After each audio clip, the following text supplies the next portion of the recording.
Welcome back guys, स्वागत है आपका एक नई वीडियो में। और आज की इस वीडियो में हम एक नई फंक्शनैलिटी बनाने वाले हैं, जो है कि अगर मैं कोई एक नया बंदा रजिस्टर करता हूँ, लाइक जॉन, ठीक है, और मैंने ईमेल डाली गाइस यहाँ पर john@gmail.com, पासवर्ड डाला 1234, ठीक है। सो गाइस, अब मैं अपने डाटाबेस में आपको दिखा देता हूँ कि हम क्या फंक्शनैलिटी करने वाले हैं। आप देख सकते हैं कि मेरे दो यूजर ऑलरेडी यहाँ पर हैं, विधान शर्मा और सोफिया, जिनकी आईडी है 11 एंड 12। और आप ये भी समझ सकते हैं कि विधान ने सोफिया को रेफर किया है, क्योंकि रेफरल कोड में सोफिया के विधान का कोड है बेसिकली।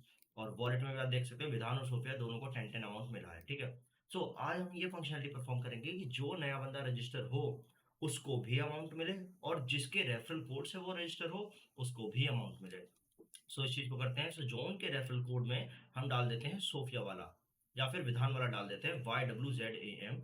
और कैपिटल है तो कैपिटल रखें, स्मॉल है तो स्मॉल रखें, YWZAM। और ये मैंने किया रजिस्टर। आप देख सकते हैं both user get their amount, मतलब दोनों ही यूजर को जितनी अमाउंट मिलनी थी वो उनको मिल चुकी है। और मैं इस चीज को चेक करूंगा। मैंने किया ब्राउज पर क्लिक, जॉन नाम का एक नया बंदा रजिस्टर हो गया, जिसके रेफरल कोड में विधान का रेफरल कोड है। अब आपको पता है कि विधान के वॉलेट में ऑलरेडी 10 रुपीज पड़े थे, क्योंकि उसने सोफिया को रेफर किया था। अब विधान ने जॉन को भी रेफर कर दिया, तो विधान के वॉलेट में आ जाने चाहिए 20 रुपीज, और जॉन के वॉलेट में आ जाने चाहिए 10 रुपीज। जॉन की आईडी 13, विधान की आईडी है 11। वॉलेट पे गए, विधान की आईडी है 11 जिसके 20 हो गए हैं, और जॉन की आईडी है 13 जिसके 10 हो गए हैं। आज इसी फंक्शनलिटी को हम बनाएंगे, और चलिए स्टार्ट करते हैं। सो देखते हैं कैसे बनाएंगे उस चीज़ को। सो जैसा कि कल हमने इसमें अपडेट वॉलेट सक्सेस कर दिया था, ठीक है। तो अब हम देखेंगे कि जो हमारा यूज़र रजिस्टर कर रहा है उसकी आईडी कहाँ रही, या फिर उसकी ईमेल हमारे पास है या नहीं है। इस चीज़ को एक बार चेक करते हैं। ये हमारा रजिस्टर का कोड ये है ना। तो देखते हैं। Select star from user where email address, यहाँ पर हमने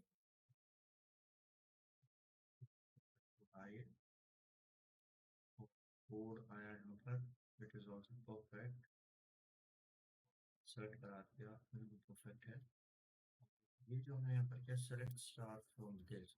तो ये जो डॉलर यूआईडी आई है ना गाइस, ये जो डॉलर यूआईडी आई है, अब इसी डॉलर यूआईडी से हमारा सारा काम हो जाएगा, ठीक है। If dollar result equal to true, यहाँ पे वॉलेट अपडेट सक्सेस था ना। अब यहीं पर हम एक काम करेंगे। क्या करेंगे कि ये हम इसको उठा लेंगे, जो हमने कल ये पूरा अपडेट डॉलर क्वेरी और ये सब हमने इसमें निकाला है ना। इसको पूरे को कॉपी कर लो, एक बार फिर समझो गाइस। जहाँ पे डॉलर क्वेरी हमने यूज किया, यहाँ से लेके ये जो डॉलर अपडेट के एंड में ये डॉलर अपडेट है ना, यहाँ तक इस पूरे को कॉपी करो, क्योंकि फंक्शनैलिटी तो सेम ही है कि वॉलेट का बैलेंस लेके आओ आईडी से, और उसमें 10 रुपए प्लस करो और उसको अपडेट कर दो। यही तो है इसकी फंक्शनैलिटी। आप देख सकते हैं select star from wallet where U I D equal to R I D. बस, जहां पर आर आई डी है, आर आई डी वो है जिसका रेफरल कोड यूज किया है। और अब हम क्या करेंगे, आर आई डी की जगह कर देंगे यू आई डी, जो यूजर रजिस्टर हुआ है उसको भी तो अमाउंट मिलेगा। वो वाला अब हम कर देंगे। बहुत ही सिंपल हो जाएगा। इसको पूरे को कॉपी करो। इफ वाले से भी कॉपी कर सकते हो, वैसे भी कॉपी कर सकते हो। ये मैंने किया पूरे को कॉपी, क्वेरी से लेके लास्ट अपडेट तक, और इसको अपने इफ कंडीशन के अंदर, जहाँ पे if dollar result equal to true है ना, इसके अंदर इसको मैंने करते हैं पेस्ट।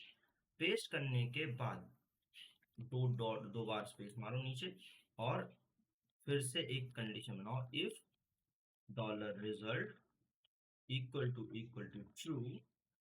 और अगर ये ट्रू हो तो अंदर आए, और अंदर आने के बाद क्या कर दे, अंदर आने के बाद वो ई को प्रिंट कर दे, for user get their amount.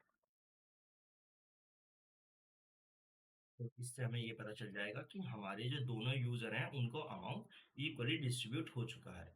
इस चीज को टेस्ट करते हैं गाइस। सबसे पहले अब मैं एक न्यू बंदा और रजिस्टर करूंगा। उस न्यू बंदे का नाम मैं यहाँ पर रख देता हूँ अमन, ठीक है। aman@gmail.com, और पासवर्ड ऑब्वियसली 1234। और अब मैं यहाँ पर एक रेफरल कोड यूज करूंगा, ठीक है। कल हमने सोफिया का रेफरल कोड यूज किया था, आप किसी का भी कर सकते हैं अपने मन के हिसाब से, ठीक है। मैं आज यहाँ पर डेविन का यूज करने वाला हूँ कोड, जो है हमारा 5F87D। हमें यूज करना 5F87D, ठीक है guys? और मैं यहाँ पर क्लिक करूंगा रजिस्टर। ये क्या कर रहा है, both user get their amount. So अगर ये both user get their amount कह रहा है तो इसका मतलब डेविन को, जिसकी आईडी 9 है, उसको भी 10 रुपीज मिलने चाहिए, और जो बंदा अब हम रजिस्टर करेंगे उसको भी। तो चेक करते हैं, ब्राउज किया, सो ये नया बंदा आ गया है, aman@gmail.com, ठीक है। और आप देख सकते हैं इसके रेफरल कोड में जो कोड लगा है वो है डेविन का कोड।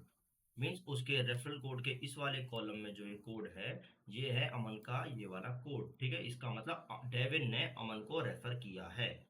सो आईडी नंबर 9 और आईडी नंबर 10 को, दोनों को 10-10 रुपीज मिलने चाहिए वॉलेट में। सो मैं आया वॉलेट में, और जब मैं वॉलेट में आया तो मैं देख सकता हूँ कि आईडी नंबर 9 के तो 20 हो गए, लेकिन आईडी नंबर 10 को अमाउंट नहीं मिला है। सो ये मैं बताता हूँ क्यों। क्योंकि हमने एक गलती कर दी, हमने कोड तो कॉपी पेस्ट किया, लेकिन हमने यहाँ पर भी RID ही छोड़ दिया, जबकि यहाँ पर हमें UID करना था। सो हमारी ये बड़ी मिस्टेक रही गाइस, और इस चीज को हम फिर से अपडेट करेंगे। सो मैं इस बार सारे ही अकाउंट डिलीट कर देता हूँ गाइस, ठीक है, क्योंकि अकाउंट बहुत सारे हो रहे हैं, अब कितनी बार नए अकाउंट, यूजर में भी गाइस मैं सारे अकाउंट डिलीट कर देता हूँ, और एक शुरुआत से बनाते हैं, ठीक है। तो शुरुआत से बनाते हैं गाइस। तो शुरुआत से मैंने बनाया एक विधान शर्मा, vidan@gmail.com 1234, और इसको मैंने गाइस ऑप्शनल कर दिया। ऑप्शनल करने के बाद अगर मैं इसको ब्राउज करता हूँ तो गाइस देखिए रेफरल कोड मेरा एम्प्टी है, और मेरा कोड यहाँ पे आ चुका है, ठीक है। अब मैं दूसरा बंदा रजिस्टर करूंगा, यहाँ पर मैंने किया यहाँ पे सोफिया, sophia@gmail.com, पासवर्ड 1234, और ये मेरे रेफरल कोड। अब मैं रेफरल कोड यहाँ पर विधान का लिखूंगा, जो है YWZAM। Guys same to same लिखना, कैपिटल है कैपिटल लिखो, छोटा है छोटा लिखो, रेफरल कोड हमेशा सेम लिखना, ठीक है। YWZAM, ठीक है। मैंने यहाँ पर रजिस्टर किया और आया both user get their amount. अब मैं गया, मैंने देखा सोफिया भी आ गई जिसकी आईडी 12 है, और सोफिया के रेफरल कोड पे विधान का कोड है, ठीक है। आप इस चीज को बेसिकली समझ गए होंगे, मैं समझता हूँ। सो अब क्या करना है, वॉलेट पे जाना जाएंगे तो वहां पर आईडी नंबर 11 और 12 दोनों के अकाउंट में 10-10 रुपीज होने चाहिए। और जब मैंने यहाँ क्लिक किया, आप देख सकते हैं तो विधान की आईडी जो 11 है उसमें भी अमाउंट 10 है, और जो सोफिया की आईडी 12 है उसमें भी अमाउंट 10 है। सो गाइस आज की वीडियो में इतना ही। नेक्स्ट वीडियो इंपॉर्टेंट होने वाली है जिसमें हम डैशबोर्ड बनाएंगे, और आपको किसी भी वीडियो में कोई भी इश्यू हो आप मुझे कमेंट डाउन कर सकते हैं, या फिर आप मुझे इंस्टाग्राम पर भी DM कर सकते हैं। और आपको कोई प्रोजेक्ट अपने स्कूल का, कॉलेज का भी बनवाना हो तो भी आप मुझे बता सकते हैं, मैं उस पर भी वीडियो डाल सकता हूँ, या फिर पर्सनली भी आपको वो दे सकता हूँ। सो मिलते हैं आपसे नेक्स्ट वीडियो में, तब तक के लिए बाय बाय, टेक केयर।